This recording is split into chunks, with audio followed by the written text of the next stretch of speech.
আজকে আমরা রান্না করব যশোরের ঐতিহ্যবাহী, সেটা হচ্ছে পুঁই শাক আর নারকেলের দুধ দিয়ে ইলিশ মাছ। যত ধোয়া তত লাগে মিঠা, আর মাংস যত ধোয়া হয় তত লাগে সিটা।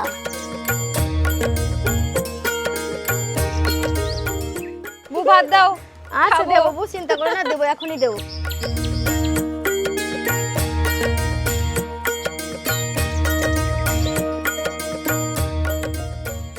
বউ, এত সুস্বাদু খাবার আমি আসলে কখনো খাইনি।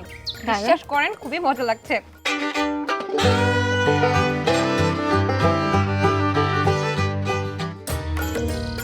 আসসালামু আলাইকুম, আমি হীরা। আজকে আমরা রান্না করব যশোরের ঐতিহ্যবাহী খাবার একটা, সেটা হচ্ছে পুঁই শাক আর নারকেলের দুধ দিয়ে ইলিশ। এটা আমাদের এলাকায় খুবই প্রচলিত। এখন আমি আমার ক্ষেত থেকে পুঁই শাক উঠাচ্ছি, এটা নিয়ে আমি রান্নাটা করব। দেখেন, একবারে ফ্রেশ সবজি, কোনো কার্বাইড ফরমালিন কিছুই নাই। এটা আমার ক্ষেতের লাগানো। এটা দিয়ে আমাদের আজকে রান্নাটা হবে। এই যে আমার ক্ষেত থেকে পুঁই শাক কাটা শেষ, এবার আমি রান্না করব ইলিশ পুঁই শাক। একদম সুন্দর একটা ফ্রেশ খাবার। দীপ্ত টিভির সাথে থাকুন, আমি এখন রান্না করার জন্য চলে যাচ্ছি।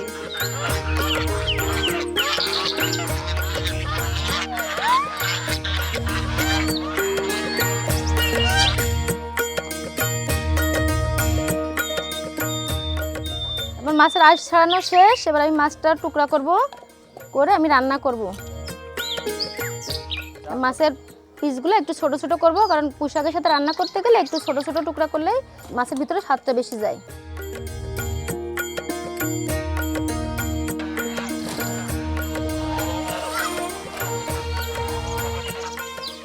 আমি মাছ ধুতে আসছি পুকুরে, ইলিশ মাছ কেটে নিয়ে আসছি। এবার আমি মাছগুলো ধোবো। এখন আমি পুকুরে আসছি। এই যে মাছ যত ধোয়া তত লাগে মিঠা, আর মাংস যত ধোয়া হয় তত লাগে সিটা। মাছটা অনেক সুন্দর দেখে, মনে হচ্ছে স্বাদ হবে, মনে হয় পুঁই শাকের সাথে অনেক একবারে জমে যাবে। মাছ ধোয়া শেষ, এবার আমি বাড়ি যাচ্ছি, মাছটা রান্না করব। এতক্ষণ আমি পুঁই শাক কাটলাম আমার ক্ষেত থেকে, মাছটা ধুয়ে নিয়ে আসলাম। এখন আমি মাছটা মেখে রাখবো। এখন আমি রান্না করব পুঁই শাক দিয়ে ইলিশ নারকেলের দুধ দিয়ে, যেটা আমাদের যশোরের খুবই জনপ্রিয় একটা খাবার। যার জন্য আমার প্রথমে মাছটাকে সুন্দর মতো আমি এটা মেখে রেখে দেবো, 10 মিনিটের জন্য রেখে দেব। আমি আজকে রান্না করব আমার যশোরের পুঁই শাক ইলিশ মাছ নারকেলের দুধ দিয়ে। ও বউ, কি রান্না করছেন? এই যে বউ, ভালো আছেন? ভালো আছি, আপনি ভালো? আচ্ছা, আলহামদুলিল্লাহ। এই যে আমি রান্না করছি।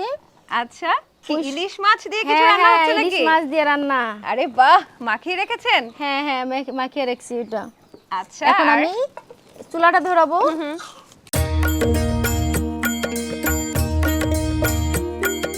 তেল দিয়ে দিচ্ছি। এবার আমরা প্রথমে একটু তেল দিয়ে দিচ্ছি কড়াই। এরপর আমি দিচ্ছি একটু পেঁয়াজ বাটা, আর একটু দেব সরিষা বাটা। এখন দিব আমি মরিচ বাটা, 1.5 চামচ মতো লবণ দেব, আর দেব 1 চামচ হলুদ। একটু মশলাটা একটু কষিয়ে নেব। আচ্ছা, আপনি তাহলে মশলা কষান, ততক্ষণে বলি দর্শক, আপনারা দেখছেন চুলার পাড়, দীপ্ত টিভির চুলার পাড়, এবং প্রতি চুলার পাড়ে আমরা বিভিন্ন জেলার বিভিন্ন ঐতিহ্যবাহী রান্না কিন্তু আপনাদের সামনে তুলে ধরি, এবং প্রত্যেক চুলার পাড়ে কিন্তু বিভিন্ন মানুষের চুলার পাড়ে আমরা হাজির হই। তেমনি আজকে কিন্তু হীরা আপার চুলার পাড়ে আমরা হাজির হয়েছি। আচ্ছা, আমরা হচ্ছে মশলা এখন কষাচ্ছি। হ্যাঁ, কষাচ্ছি। এবার আমরা পুঁই শাকটা দিয়ে দেবো।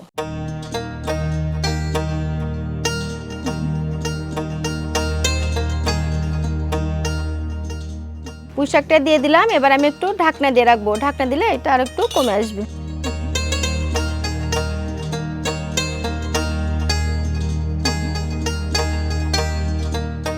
আচ্ছা আপা, এমনি কি করছেন?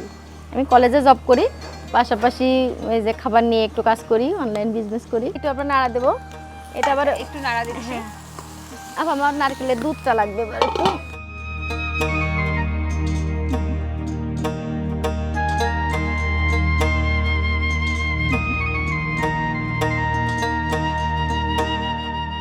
হ্যাঁ, এটা আমরা আরো ঢাকা দেবো, আরো কিছুক্ষণ আবার থাকবে। ঢেকে দিচ্ছি, হ্যাঁ, আবার আচ্ছা। ঢেকে দেবো। অনলাইন বিজনেস নিয়ে বা খাবার নিয়ে আপনার কোনো মজার ঘটনা আছে?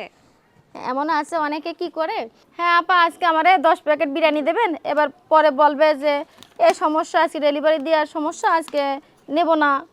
এইরকম ফেস করতে হয়, অনেক সময় আচ্ছা, সমস্যাগুলো আচ্ছা, ফেস করতে হয়। এই কারণে আগে থেকে এবার এটা শিখে গেলাম, এখন আগে থেকে পেমেন্টটা নিয়ে নিই।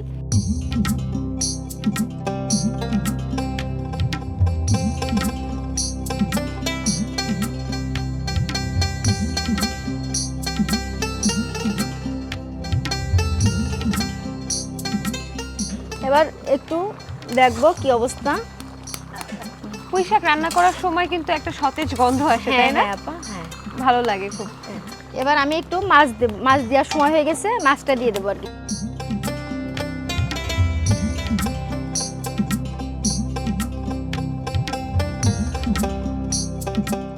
আর একটু ঢাকা দেবো।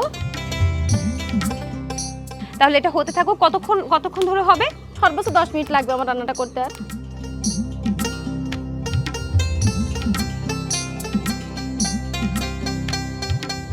আমার রান্না শেষ। এবার রান্না শেষ? হ্যাঁ, রান্না শেষ আপা। খুবই ক্ষুধা লেগেছে, আগেই বলেছি আপা। বু, যশোরের ভাষায় বলে বু বলে না? হ্যাঁ, বুট আমাদের বেশি প্রচলন। তাহলে এতক্ষণ আপা বললাম কেন? বু দিয়ে শুরু করেছে, বু দিয়েই শেষ হতো। আচ্ছা, সমস্যা নেই বু। বু ভাত দাও। আচ্ছা খাবো। দেবো বু, চিন্তা করো না, দেবো, এখনই দেবো। আচ্ছা, কোথায় দিবেন ভাতটা, বলেন? এই যে ভাতটা আছে। ভাত কি? আচ্ছা, গরম ভাত রান্না করে হ্যাঁ, রেখেছেন? গরম ধোয়া ওঠা ভাত। দর্শক, খুব ভালো লাগছে যে আমার জন্য আগেই কিন্তু ভাত রান্না করা শেষ।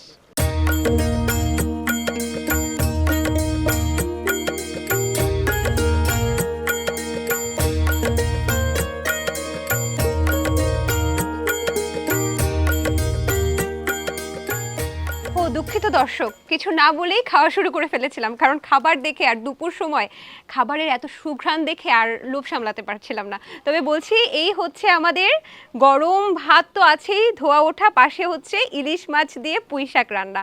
এখন খাবো, খেয়ে আপনাদেরকে জানাবো, যদি ভালো হয় তাহলে অবশ্যই আপনারা ট্রাই করবেন, তাই না আপা? অবশ্যই। ও বউ।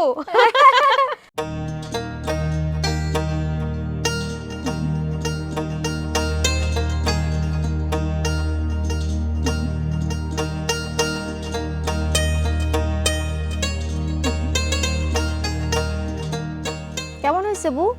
আগে আর একটু খেয়ে দেখি, বলছি আর একটু আমি খেতে হবে। একটু পরে কথা বলবো।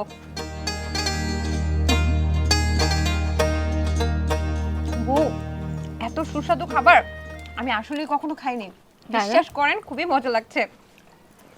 আর সেই সাথে ইলিশ মাছটা সাধারণত অনেক জায়গায় তো ভেজে রান্না করে না, হ্যাঁ, এখানে হচ্ছে আপনি কাঁচা কাঁচা যেটাকে বলে যে সেদ্ধ করেছেন। হ্যাঁ, একটু মাখিয়ে রেখেছিলাম আর কি। এটা কিন্তু আরো ভালো লাগছে, এত নরম নরম হয়েছে ইলিশ মাছটা। সেই সাথে দর্শক, আপনাদেরকে বোঝাতে পারবো না যে মশলাগুলো এত সুন্দর করে মাখানো হয়েছে, পাশাপাশি পুঁই শাক, সবকিছু মিলেমিশে একাকার হয়ে গেছে।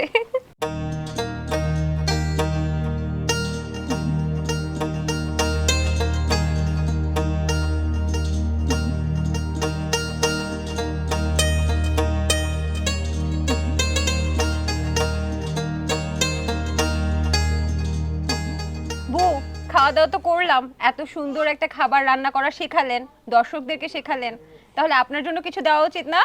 অবশ্যই। বউয়ের কাছে বউয়ের আবদারটাই অন্যরকম না? সেটাই। আচ্ছা, দীপ্ত টিভির যে ওটিটি প্ল্যাটফর্ম দীপ্ত প্লে, আর দীপ্ত প্লের পক্ষ থেকে আপনার জন্য ছোট্ট একটা গিফট। অনেক ধন্যবাদ দীপ্ত টিভিকে, এবং আমার রান্নাটা যে আমি সবার ভিতরে দেখাতে পারছি, এটার জন্য অনেক ভালো লাগছে। ধন্যবাদ দীপ্ত টিভিকে।